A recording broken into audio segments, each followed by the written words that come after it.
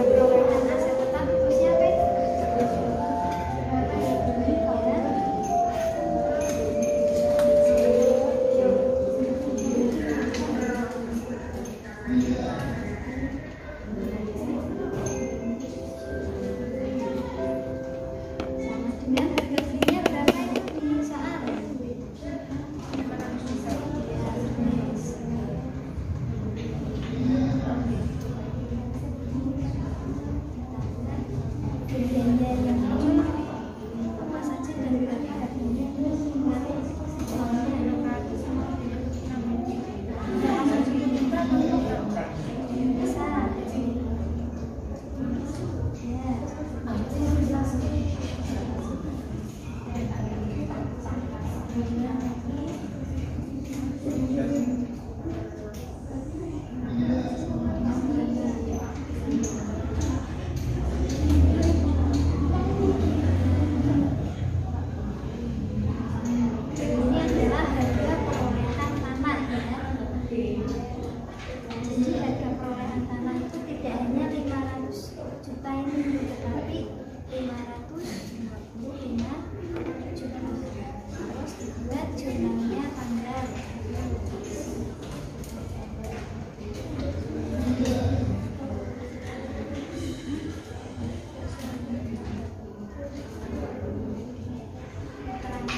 Berarti sekarang sudah bayar belum waktu membeli?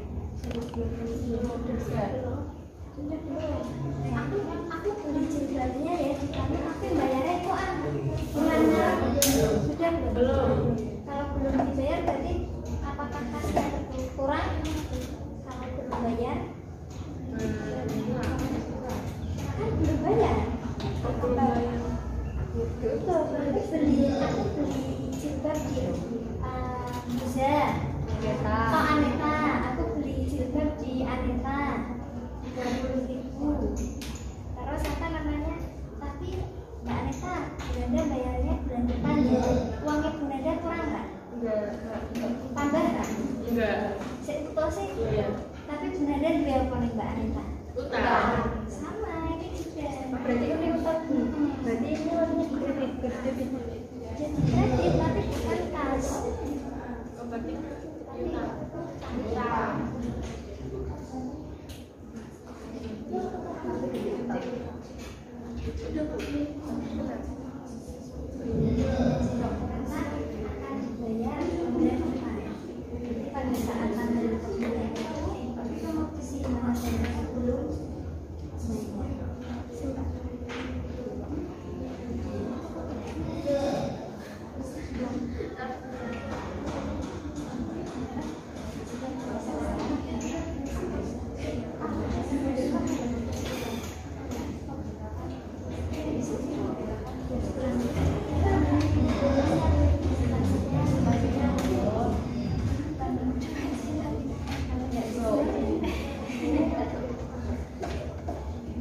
Ada pertanyaan lagi tidak?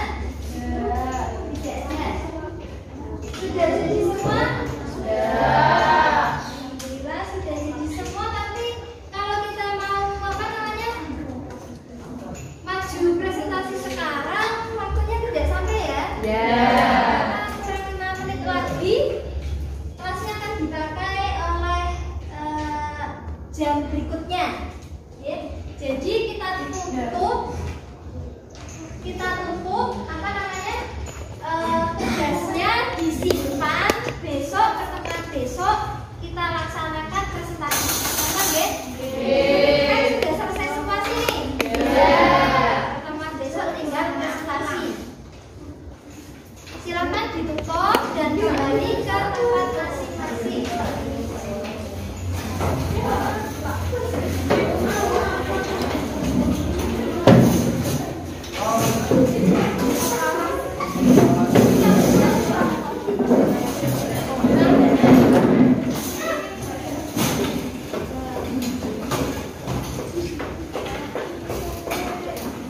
Sebelum kita akhiri ya, apakah sudah paham semua untuk kegiatan pembelajaran pada siang hari ini?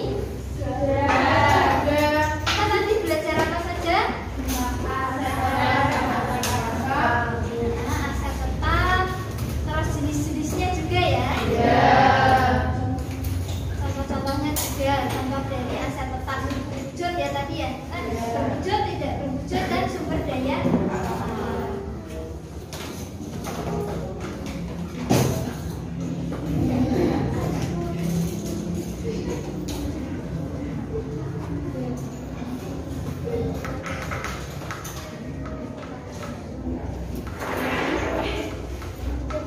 Untuk tugasnya disimpan, jangan sampai hilang. Nggak usah dikumpulkan di benda, nanti karena kalian harus pelajari lebih dalam dan pertemuan besok kita adakan presentasi masing-masing kelompok.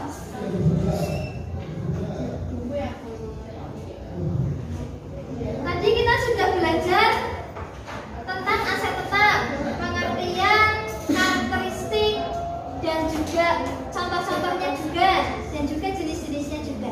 Coba satu aja, siapa yang mau menyampaikan atau menyebutkan jenis-jenis aset tetap?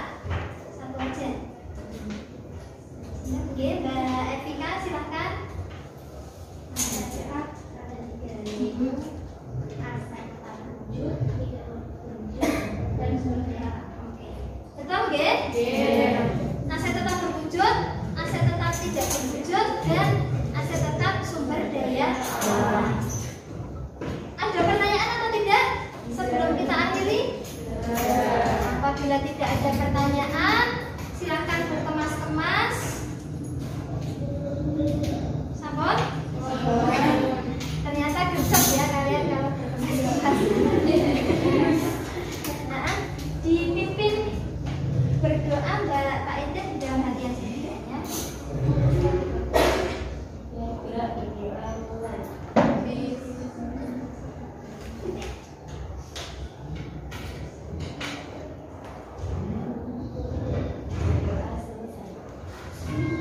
Kita ucapkan hamdalah secara bersama-sama. Alhamdulillahirabbil alamin.